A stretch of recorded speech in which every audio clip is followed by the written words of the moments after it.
wherein at the same time you're experiencing this sadness that grows on and on, because now you have lost your money.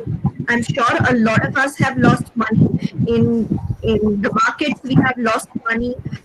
A lot of us know people who have lost money in their businesses. We have lost choices. We had planned certain things for ourselves. Now those plans have gone down the drain. We have lost opportunities. So all of this loss happening together, and this is completely unprecedented. We never could have planned for something like this. Yeah, we watch zombie movie. All of us do, but that is because we feel that it is an unrealistic reality. It's never going to come true. But this is some sort of an apocalypse that we're all going through, and all of us are largely clueless. Most people around the world, including world leaders, are clueless to how to deal with this situation. So, yeah, you know all this stuff. So, how can I help you over here while you are caught up in this lockdown, feeling extremely frustrated about this situation? So, see, a very important aspect is the serenity prayer that we have. Okay, the serenity prayer says that, dear God, give me the wisdom. Okay, give me the wisdom to only focus on things that are under my control. Are you with me? So I'll do over this very slowly. So, dear God, give me the serenity, give me the wisdom to only try and control things that are in my control. God, grant me the serenity to accept things that I cannot change. Okay? And to definitely change and work on things that I can change. And then I would require the wisdom to know the difference. So, it's very important to understand that you cannot control everything in your life. There are certain things that you can control. You cannot control how the markets are going to go about. You cannot control who is going to be hired and how many people are going to be hired. You cannot control.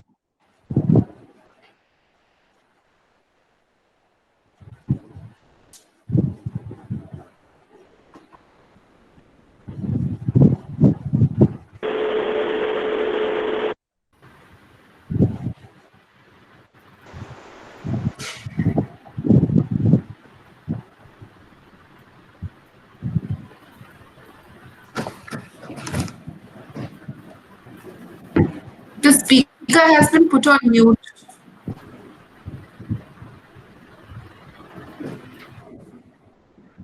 What was the last thing you heard? Hello? You were still talking about the serenity prayer about not having everything in control. Right. I will continue. I'll be talking from there. So, as the serenity prayer says that, let me have the wisdom to definitely work on things that are in my control and let go of things that are not in my control. Okay, so how governments and communities are going to function, that is not in my control. I have to let go of that. Who is going to be hired, how many people are going to be fired, that is not going to be in my control. I have to let go of that. But what is in my control is that how I run my life, how I manage my home, how I execute my roles and duties is that are dedicated to my work, that are dedicated to my occupation. Those things are definitely in my control. Now, what happens is that because we are so, and there is a likelihood that in order to run away from this anxiety, we may tend to go through endless hours of scrolling Google News, endless hours of watching pictures of our friends on Facebook, pictures that we are not even interested in, by the way. We don't really care much that what our friend had for dinner, or we don't really care that our friend prepared dalgona coffee for that matter. But we still go through those pictures because it is an endless cycle of procrastination. Okay, after we have procrastinated the work, then we start feeling anxious that, oh my God, the work has built up now. Now what do I do? Then we give ourselves excuses. No, I'll get started later on. There is already so much to do. It's okay, it doesn't matter. And then again, I procrastinate again and again. I do something that is not goal oriented, and the cycle just goes on and on. Now, the question is, why do we procrastinate doing the things that are most important? Now, if you would understand, a lot of us procrastinate doing the things that are most important because we exaggerate the pain of starting. We feel that getting started with what we want to do is too big an activity. Okay, it's too painful. So let me not start at this moment. Let me start after 5 minutes, after half an hour, maybe in the evening, maybe tomorrow. So, and all the distractions that are there, like checking your mail, every 5 minutes going down and checking your mail. Those are distractions. Going through the news feeds that come to you, those are distractions. We go through those distractions because those distractions give us a relief from the pain of concentrating on our job. Okay, now this is something you need to keep in your mind. We are somewhere constantly saying to ourselves, maybe in a lower volume, that work is painful and I need relief. Work is painful and I need relief through distractions. This is too much for me to take. But in reality, it is not so much so. Okay, in reality, we need to understand that we are not going to be in conscious control of ourselves all the time.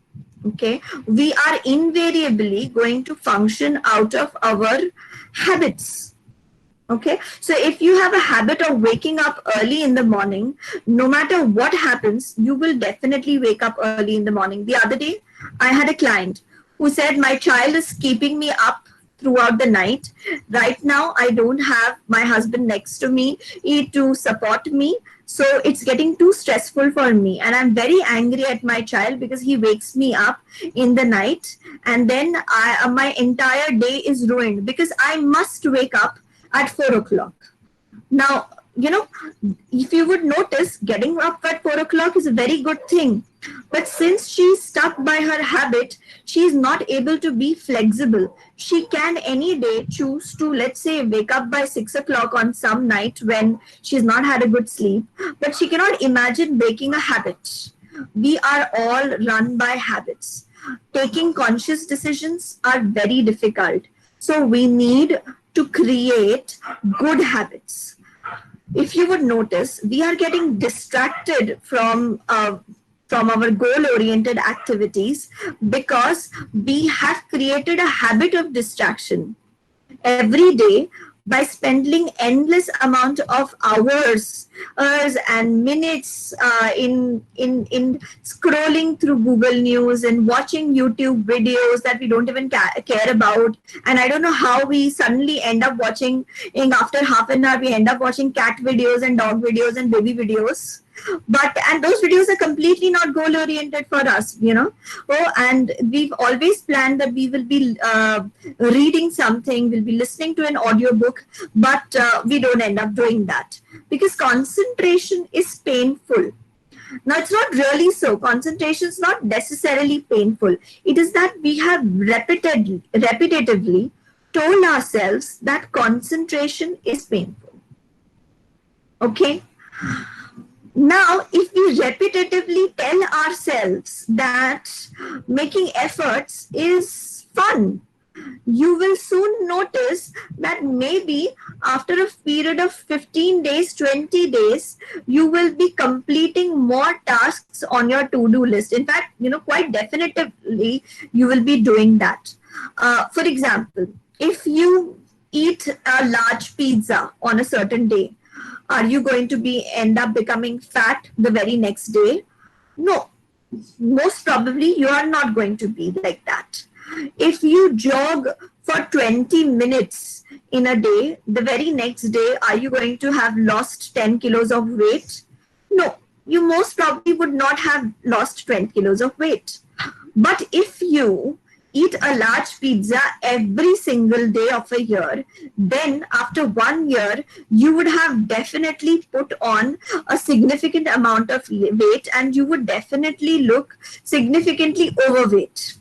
Similarly, if you jog for 20 minutes every single day for a year, by the end of the year, you would have definitely lost weight and gained a different level of confidence. Your body would be looking much different. Your clothes size would reduce.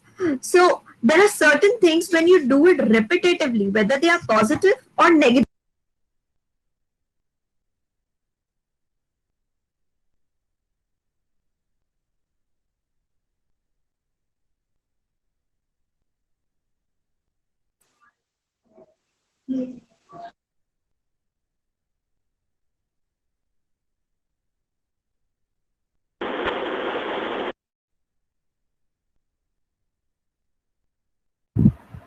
Oh, you have been muted. So, what was the last thing that you heard? I will continue talking from there. You said about the positivity. Do positive, Right. negative repetitively. Right. So if you continue doing small positive activities daily, okay, very small positive activities daily, there is a likelihood that you are going to be having massive positive habits by the end of the year. And there is a likelihood there will be significant changes in your life by the end of the year. Now, there is something called the Pomodoro technique, okay, and a lot of students use it. So study for 25 minutes, take a break for 5 minutes, then again study for 25 minutes, take a break of 5 minutes. And similarly, when you have completed 4 such 25 minutes activity cycles, then you can go for a longer break. So when we cannot stop ourselves from getting distracted, you can always use the Pomodoro technique and tell yourself that, okay, I am going to work for 25 minutes and then I will definitely take a break for 5 minutes, whereby you could go drink water, take a small walk, maybe definitely get up from your workstation, stretch a little bit, try it out. The Pomodoro technique is so effective, it will immediately and quite effectively erase distractions out of your life. Okay, with the Pomodoro technique, Hello. notice that you will get a lot Hello. of things. Hello. Yes. Doctor, this is Sneha here. I'm so sorry disturbing you. But everyone else on the call, I really want all of you, please mute yourself and do not mute the speaker because anyone mutes the speaker, the entire talk goes on mute. So please, I have a request. Do not mute the speaker. Just pin the speaker. Do not mute the speaker. I hope this is clear to everyone. Doctor, sorry, you can continue. No problem. Thank you very much. So now I know how I was getting automatically muted. You've been very helpful. Thank you.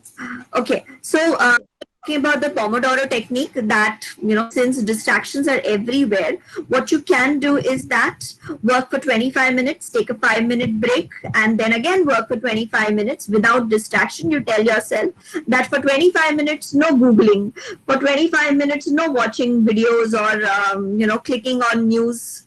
I'm not going to do any of that. Whatever I have to do, anything like that, I'm going to walk out of my workstation. I won't sit at my workstation. I'll walk out of my workstation and then I'll maybe log on to my mobile for 5 minutes and then I'll check whatever news articles that I want to check and go about. So with these tiny things, we are going to be talking about how we can tune ourselves so that, we will be functioning automatically. We will not have to make too many difficult attempts. We will not have to exert a lot of effort, but we'll still be calmer.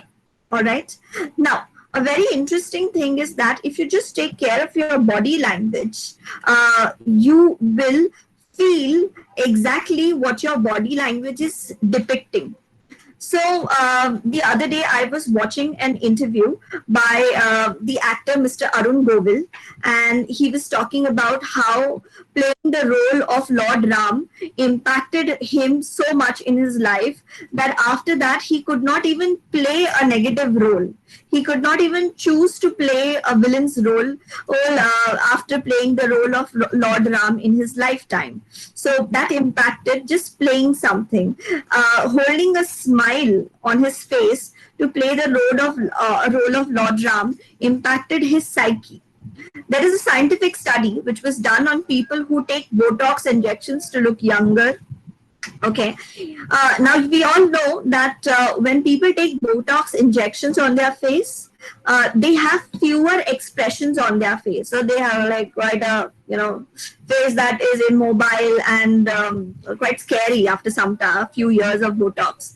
But it has been noticed that since these people are not able to give proper facial expressions, slowly these people also express fewer emotions in their lifetime. So not being able to give expressions ultimately results into experiencing less emotions in their life. So taking a cue from that study, see, if only you just stretch yourself a little bit, if only you just like make yourself erect and I'll also do that, maybe you could do that as well. So we'll try and sit erect, and immediately as soon as you notice that you correct your posture, there is an instant change in the way you feel. Okay, as soon as you correct your posture, you stretch yourself, there is an instant change in the way you feel. Fair enough?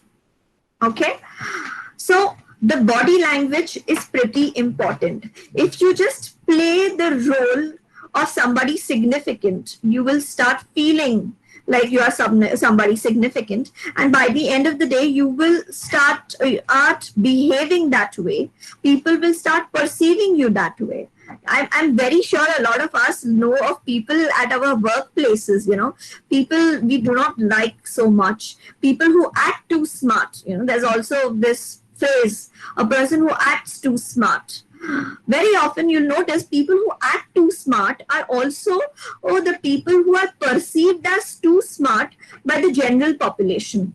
So if you act that you are interested, if you act that you are having a good time right now, okay, if you act it out in front of your family that, oh, this is an amazing time we are spending with each other, we are together, I don't have to travel, can you think of that, this is amazing, we are after this is over, we'll probably never be getting a time like this ever again, whereby we don't have to travel for our work. So if you look at the positive and you just pretend to your family, pretend to your friends that you're having an amazing time cooking at home, you're not ordering junk food from Zomato, soon you will see that you will start feeling good about this idea as well, and your anxiety will start melting away. When the anxiety starts melting away, there is a high likelihood that your productivity will increase, that your quality of interaction with your family and friends and colleagues will improve. Okay? Now, always remember that your mind is going to believe everything you tell your mind. So rather than feeding it anxiety and from news channels, you feed it hope by maybe reading a spiritual book, a religious text, a motivational book. Maybe you could do that rather than endlessly reading news articles. Maybe just for a few minutes you could log into a reliable news network, or just read some reliable news who's on the internet. Rather than watching news, it's much better than to read news. Okay, and rather than spending your time discussing about how bad a certain community is, rather than talking about, oh, now I'm going to hate the Chinese people forever, rather than discussing such hatred, spend time expressing love to your family members. Isn't this amazing that we are with our family members and they are with us, and right now majority of people in this country are safe? That is a blessing. Majority of people are with their family members. That is a blessing. There are so many people who are not safe right now, who are not with their family members, who miss their family members. And we don't have that problem. So I think we should definitely feel very, very happy about that aspect. Okay. Now, another thing that you could do to instantly put yourself on a good mood, on a positive note, and trust me, it works for me every single time and almost every single day. Whenever I am sad or whenever I'm upset and whenever things are not working out, is to log on to YouTube and just tune into any positive auto suggestion video. Okay, there are lots of channels on positive auto suggestions based on confidence, based on gratitude, based on manifestation. You could try any of it and you will notice that you will enjoy listening to it, and instantly it will put you on a very positive mood. Okay, instantly when you tell yourself that I'm going to remain calm no matter what my circumstances are, when you say something like this, your mind's eye starts visualizing you being calm in a situation of challenge. Okay, when you tell yourself that no matter what happens, okay, I'm not going to worry because my problems are not bigger than my personal God. When you tell this to yourself, so then you will notice that you will automatically start feeling that there is a lot of hope for everyone who believes in God. When you tell yourself that my problems are not bigger than my personal God, you immediately start feeling that you are taken care of, that your God is going to take care of you. Whether that is going to happen not is a different matter of debate, but at least it gives you that moment of satisfaction and hope. And as I have said before, when you feed yourself hope, in that moment you get the courage to make efforts. Okay, when you tell yourself that I'm going to be confident in all situations and be loving towards the people around me, when you say something like this to yourself, the ideas of how you can love your mother, your father, your spouse, your child, those ideas and images start popping in your head, and that is a positive note to take things ahead on. Okay, then when you are free, okay, instead of watching news, tell your people in your house to remind you that you want to listen to audiobooks, that you want to listen to podcasts. See, whatever you feed your conscious brain is going to translate in your subconscious brain. And this is very powerful. This is very profound. Okay. People have created miracles in their lives based on what their subconscious brain believes. And subconscious brain beliefs are based on what you consciously keep repeating to yourself. So if you tell yourself that, oh, I'm rather confident and this year I'm going to get a promotion. But deep down, if you keep telling yourself, but I don't trust my boss, he's a very mean guy, he has a different set of favorites who are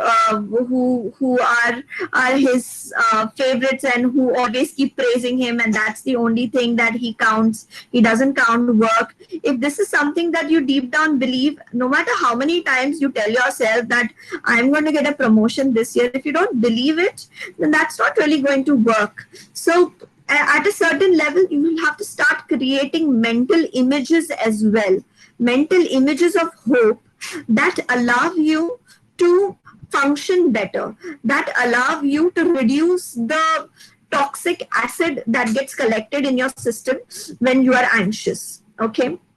Listen to spiritual lectures, no matter which religion you belong to. There are spiritual leaders on YouTube with wonderful spiritual lectures. So listen to spiritual and motivational lectures. I create YouTube videos myself with whatever little insight I do have about life and psychology. So, and a lot of people have told me that it helps to watch videos.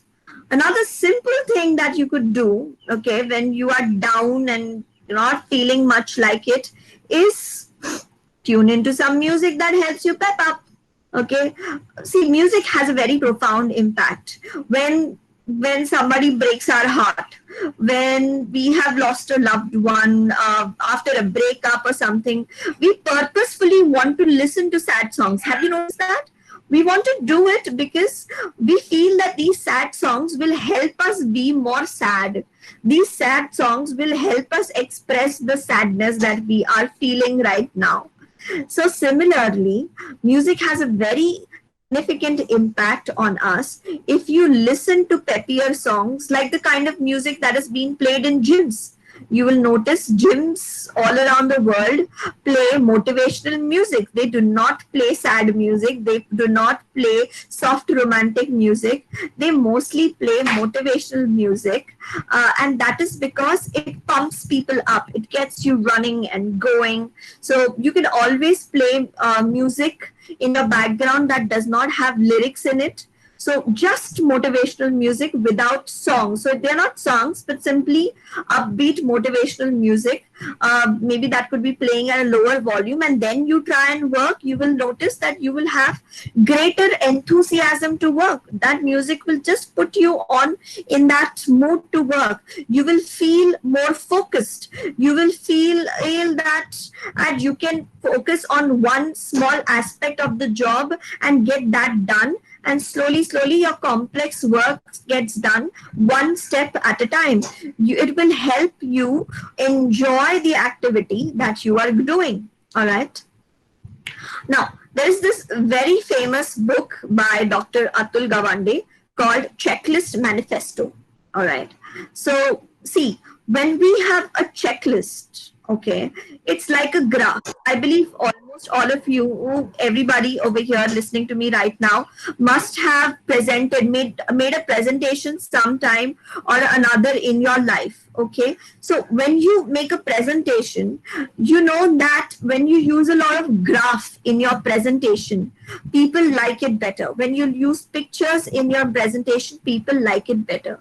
A checklist is just like that. It is that visual graph that tells you how much of work you have got done. Because it's very difficult for our conscious brain to keep in mind that, okay, I answered so many emails today, I washed the dishes, and I broomed the floor, and I took care of the baby, and I listened to my parents, and I cooked food. But your brain will not remember the things that you have done.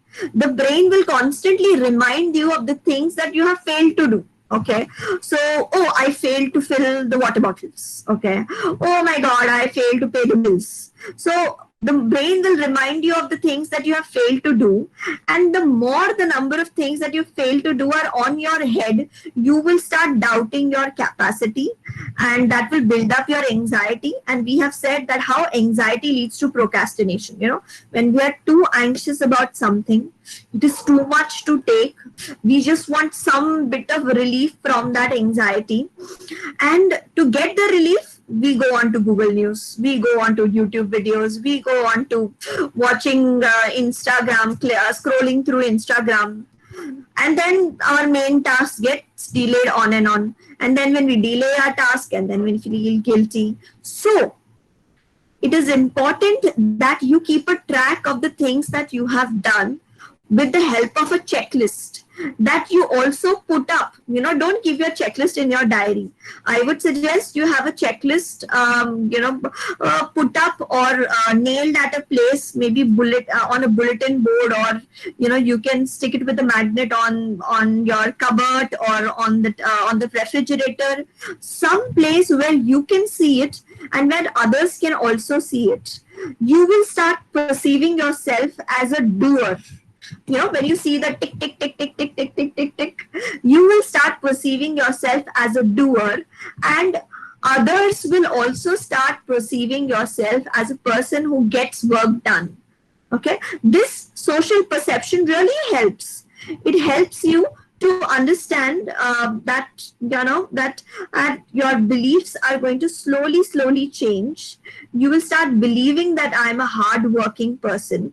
You will start believing that I'm the person who gets work done, I'm reliable, and automatically you will start noticing that you will get more work done than you earlier used to get done. Okay, despite the lockdown, despite being in your home and having too much to get done along with office work, you will slowly notice that just making these small changes in your life, with the help of a checklist, with the help of listening to music, audiobooks, auto suggestions, these aspects will help you to tune yourself for a better life.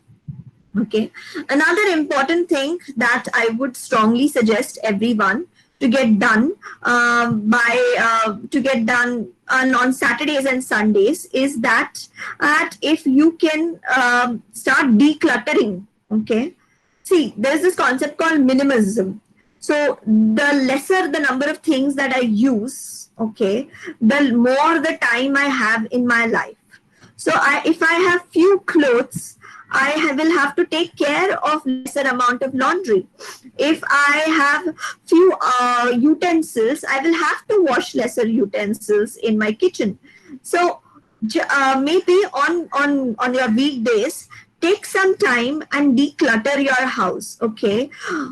Take out trash and remove things that you want to give away in trash. Okay, thankfully sanitization workers are working. Okay, thankfully safai karmacharis are working for us, so we can still take out a lot of our clutter and give it away. Okay, give away your clutter. Okay, put away things that need to be fixed and mended. Put away things that are seasonal, okay, and they don't need to be used in this season. Put away things that you are not been using for, let's say, 6 months. Anything that you've not used over 1 year, give it away. Donate it, okay? One man's trash is another man's treasure. Remember that? So the more you give away, okay, it's also said, whatever you give away easily comes back to you many times more. So more you give away, you will see that you are getting more in your life.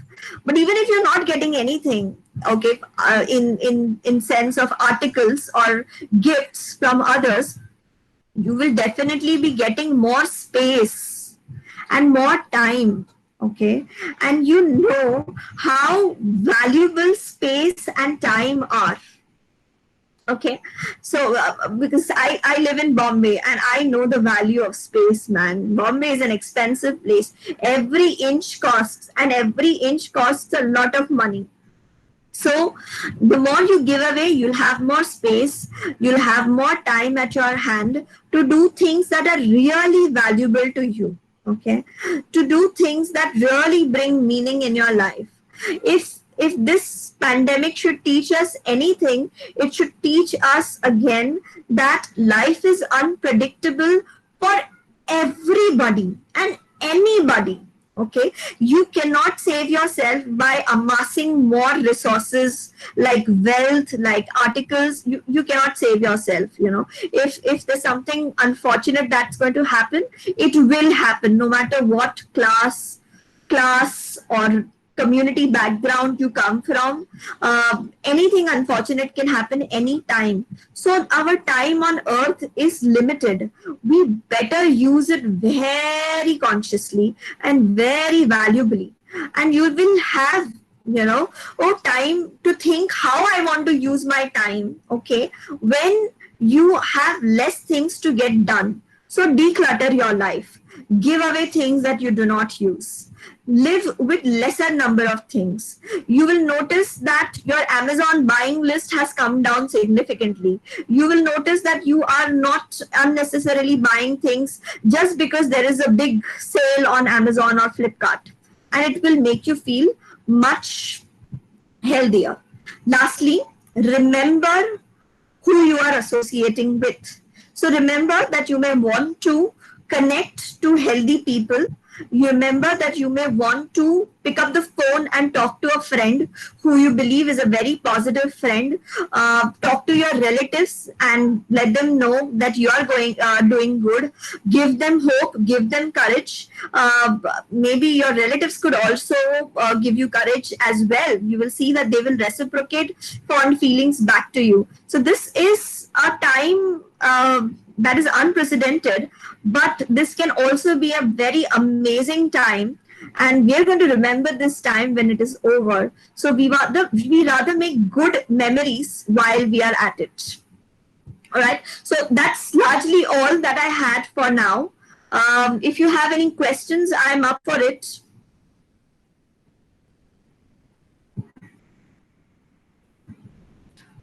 Sneha, are you with me?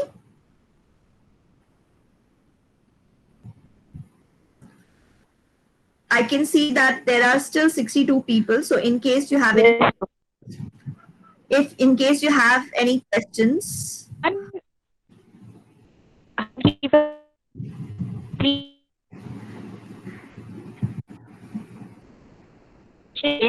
You could also put your question in, in the chat. So I could answer that if you want. I'm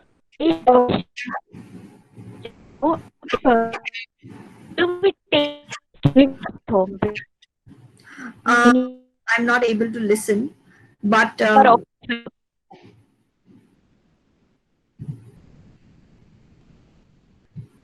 yeah, the summary you asked about NLP tools over here. Okay. Yeah, NLP is fantastic method. There are lots of YouTube videos on it. So I won't go in details about it. I can see Mr. Jagadish Shenoy is asking about NLP. So see, while I'm doing counseling, I often tell people that whatever is your positive affirmation, tap and repeat that positive affirmation onto yourself. So these are the various NLP tapping points here. So I'll share a picture with you. I'll share a picture with your HR so that it'll reach you. But when you tap these to yourself, you have to repeat it to yourself. Like, for example, no matter how difficult the situation, I can cope up with difficulties because I'm a champion. No matter how difficult the situation, I can cope up with difficulties because I'm a champion. So when you repeat this to yourself, slowly it gets absorbed.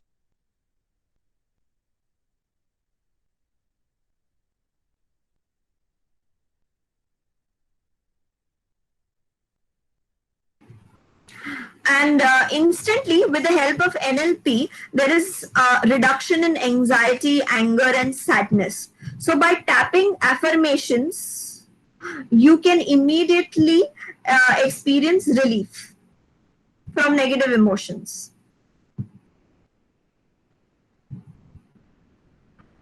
Yes, that is EFT. Correct. But right, EFT and NLP are very, very parallel ideas. I agree with you. There is someone who has corrected me. Jagdish says it is EFT and not NLP. Correct. Yes, they are parallel ideas, but I was considering, I'll correct myself, EFT. In NLP, thank you.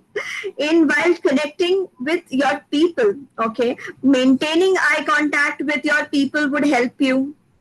It will also help you if you are attuned, So when you have spent the entire day working on your official work in front of your laptop, it will help you if you dedicate an undivided attention to certain family members. Okay, and when you dedicate this undivided attention to certain family members, completely maintaining eye contact, listening to what your children are saying, even 15 to 20 minutes of undivided attention with your family members will help you strengthen your bond with them. That 20 minutes of dedicated time that you spend with your children will garner more obedience from their side, okay, because they feel that mom is so involved with me, dad is so involved with me, and now dad is busy, so I think I should give that dad the space that he's looking out for. So So that kind of NLP techniques are something that you can use. Undivided attention with your family members. They'll be so grateful that they will cooperate with you furthermore. Thank you. Prakash Barot says it's been a helpful session. Thank you very much. Can I help you with postcard sites and link? Yes, I could. I could do that. So after the session on this chat, I could leave a few links, or we will be sharing the PPT with regards to this session. Along with that, I will be sharing the links that I like very much. One of the links that I like is manifestation meditation. It helps tremendously. So just focus on one thing that you want in your life rather than having a million things that you want to pursue. Just that one thing. Focus on it, put your heart and soul on it, and then slowly you will see, always have the power to get whatever you want. Okay. So Shailendra Maru says, thank you very much. Very extremely helpful session. Thank you. Thank you. You've been very helpful. You've been patiently listening. Thank you. Varnesh Varidhi says, thank you, ma'am. It's been fruitful session. Thank you very much. If any of you still have questions, let me know. I'm around. Sneha, if our time is up, you let me know that as well. Antar Sengupta says, thanks a lot, doctor, for an informative session. Thank you. Thank you. KK says it was fruitful. Thank you very much.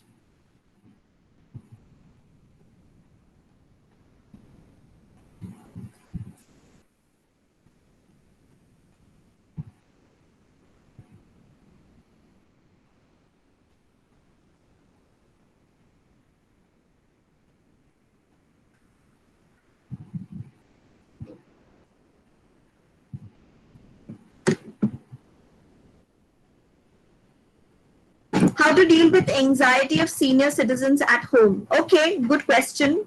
So Pallavi Bosle is asking this question, how to deal with anxiety of senior citizens at home. All right. See, senior citizens at home are feeling a lot of anxiety because as age progresses, our powers reduce. Okay, and we feel that there are lesser number of things that we can and control, and when there are lesser number of things that we can control, we feel that more harm can happen. So one of the things that you can remind your or people at home, your parents and other senior people at home, you can remind them of what a powerful life they have led. You can remind them of how effectively they have gone through the various challenges of their lives. Like, this is not the first time our society is going through a crisis. Our parents have been witness to riots, have been witness to earthquake, disasters following earthquake. They have been witness to epidemics before the plague happening.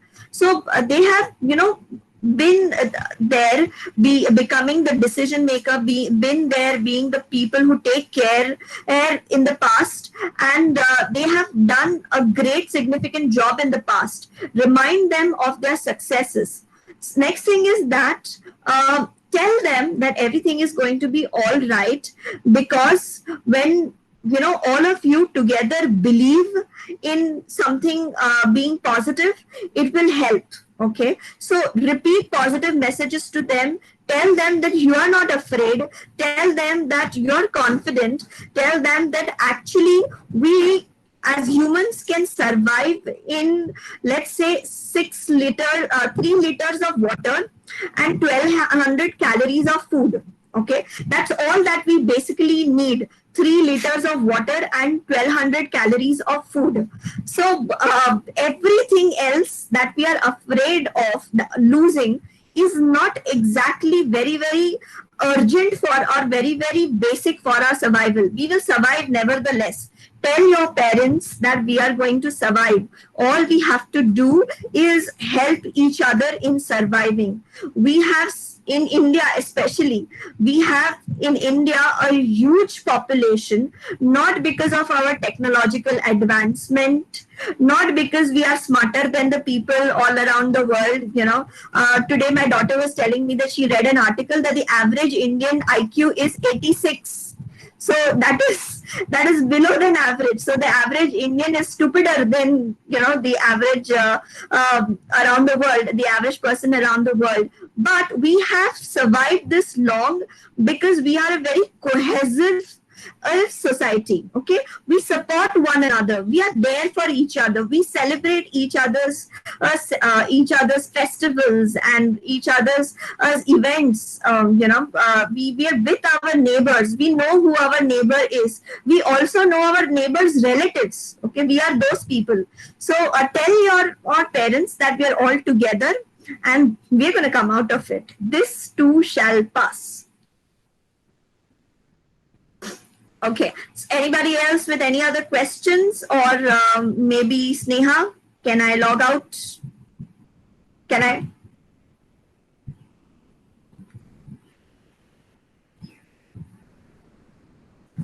Arup says thank you for such session. Thank you, Arup. Yeah, what? I have 5 more minutes. Yeah, we will wait for 5 more minutes. If there are any questions, if not, then we can log off. Okay, yeah, we'll wait for 5 more minutes. So I have 5 more minutes if you want to ask me any question related to maybe parenting.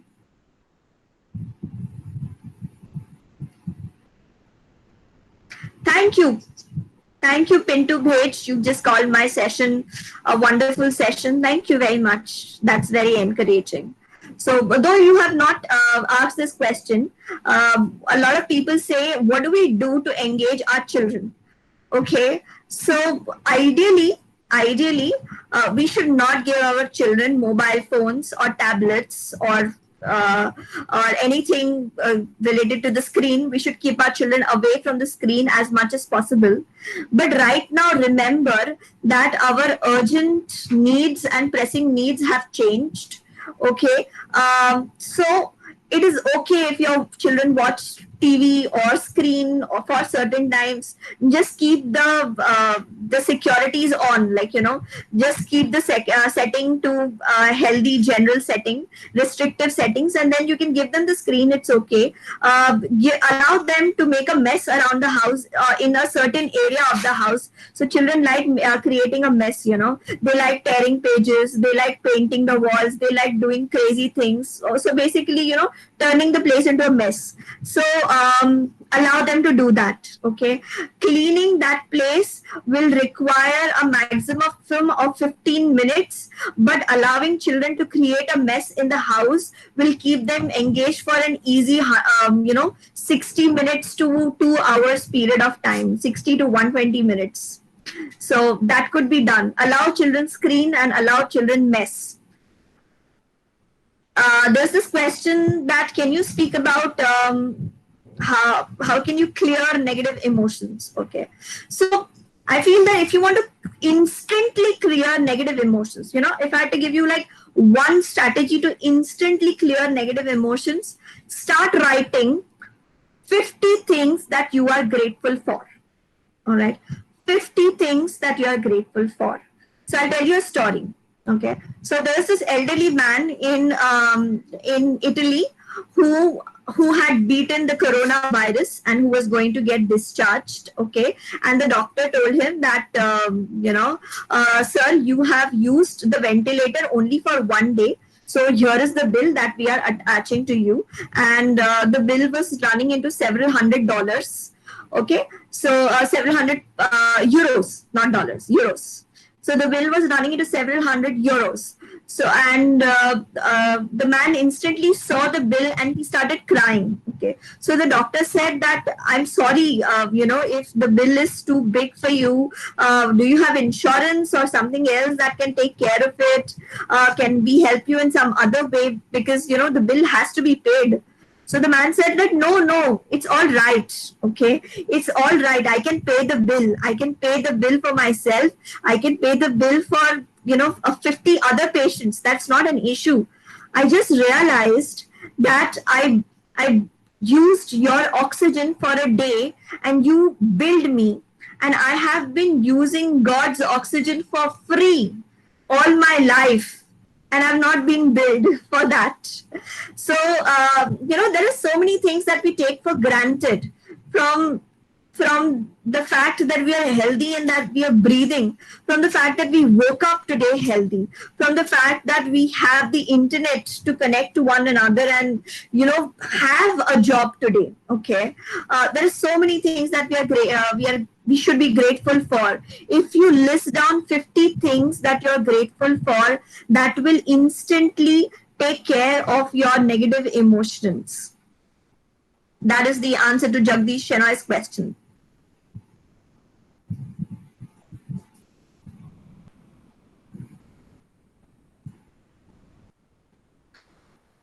Chirag Ganatra says it's a wonderful session. Thank for this. Thank you. Thank you. That's encouraging. You have been kind. Thank you.